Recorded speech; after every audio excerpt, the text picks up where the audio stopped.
Here are 55 of the worst things Trump did during his presidency. Since Donald Trump left office just over a year ago now, he has moaned that the election was stolen from him and said he should have won. These claims have been widely disputed, but even if they were true, it is worth remembering what he was like as a president, and why he absolutely should not be one again. So, here are 55 of his worst acts when he held office. 16. When he tried to buy Greenland. Trump wanted to trade Greenland for Puerto Rico, which he reportedly called dirty and poor. That just about sums it up. 17. When he seemingly told police officers to rough up suspects. In 2017, Trump gave a speech in Long Island to members of the Suffolk County Police Department. In it, he seemed to encourage roughing up suspects, saying: "When you guys put somebody in the car and you're protecting their head, you know, the way you put their hand over, like, don't hit their head and they've just killed somebody. Don't hit their head." I said, "You can take the hand away, okay?" He doubled down, saying don't be too nice. The remarks drew such criticism that Suffolk County even tweeted a rejoinder. 18. When he invented 3 million illegal voters to explain Hillary Clinton winning the popular. Nothing worse than a sore winner. Even though Trump won the presidency, he can't get over the 3 million votes that meant Hillary Clinton was the winner of the popular ballot. From 2017, he promised an investigation into massive voter fraud, saying up to 5 million votes had been illegally cast for Clinton. Trump has yet to offer any proof. 19. When he used his platform to cancel a tire company. We're tired, you're tired. Donald Trump hates Goodyear tires. 20. When the Trump Hotel organization received $60,000 for hosting an event for Kuwait. Trump apparently never divested from his business interests, which means when an event held by Kuwait to celebrate their National Day was held at Washington's Trump International, there were questions raised, like whether the sitting president would see any of the reported $60,000 fee paid by Kuwait to host the event there. And whether Trump's solution, which is donating all profits from foreign government payments made to his hotels to the United States Treasury, would really prevent any conflict. Event 21.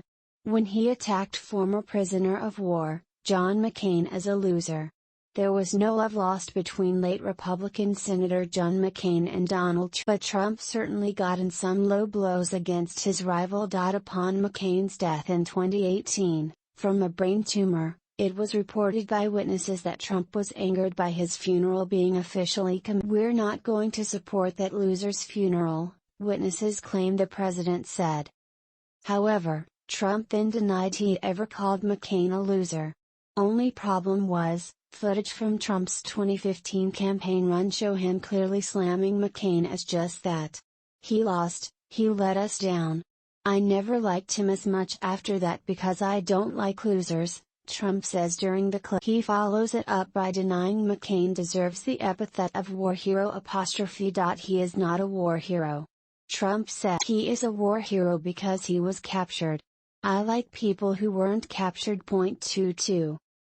When he told a sheriff to destroy the career of a senator who opposed police officers being able to seize assets. In 2017, Trump joked about destroying the career of a Texas senator who wanted to crack down on asset forfeiture. Asset forfeiture is a controversial practice that allows police departments to seize suspicious assets and keep them, even if the person they're seized from is never convicted or charged with a crime. According to experts, the practice disproportionately affects people without means. Police can auction off the assets and the funds go back into their budgets. However, Trump's response to hearing about a senator who wished to reform the concept was pretty Who is the state senator? He said, on being informed about proposed legislation to require conviction before asset forfeiture could be practiced. Want to give his name? Well, destroy his career. 23. When he appointed Jeff Sessions Attorney General.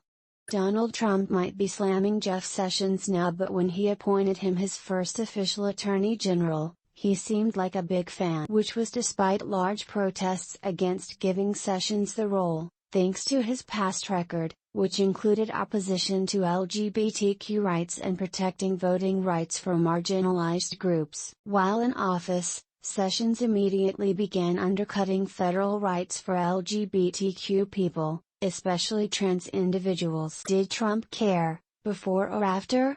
Absolutely not. 24.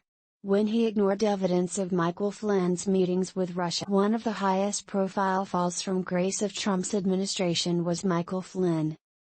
Formerly Trump's national security advisor, Flynn now faces criminal charges for accusations that he lied about contact with Russia before being appointed to. But Trump was apparently warned about Flynn weeks before the advisor was forced to resign and only told Vice President Mike Pence about the allegations facing Flynn when a Washington Post expose on the matter. 25. When he appointed Ben Carson, a neurosurgeon, Secretary of Housing and Development. During the 2015 race to become Republican nominee, Ben Carson stood out.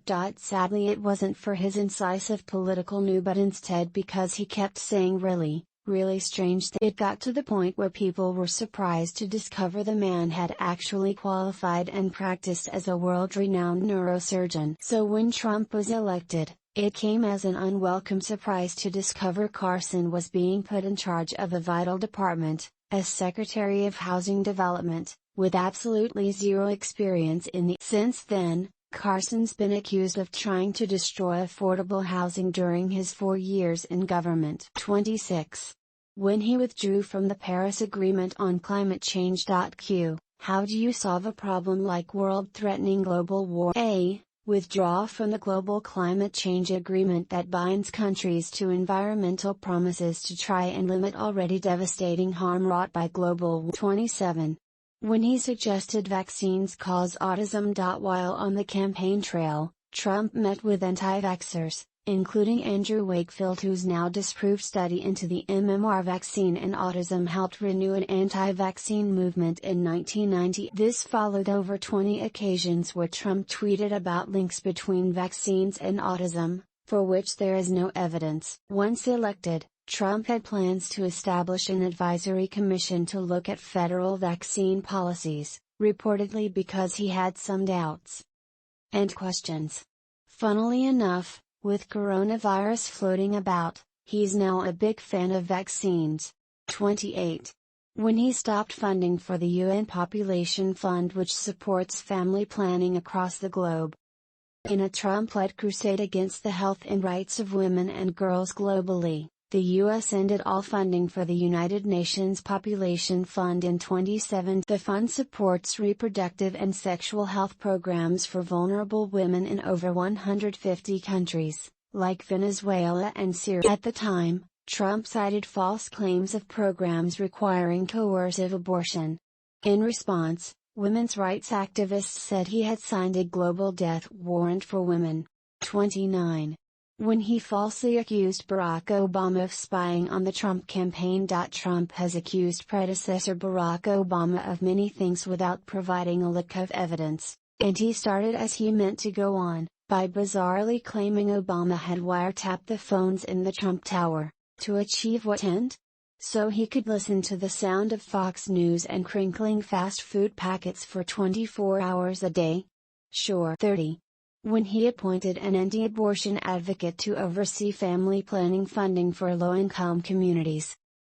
Who is the best person to head up family planning funding allocations for low-income communities, aka ensuring people with wombs have a right to choose whether they give birth or? According to Donald Trump, it's Teresa Manning, a loud anti-abortion advocate and birth control skeptic. Manning was appointed Deputy Assistant Secretary for Population Affairs in 2017, where she oversaw Title X funding, money for contraceptive and sexual health services. Her previous experience in the field came from stints at two large anti-abortion groups.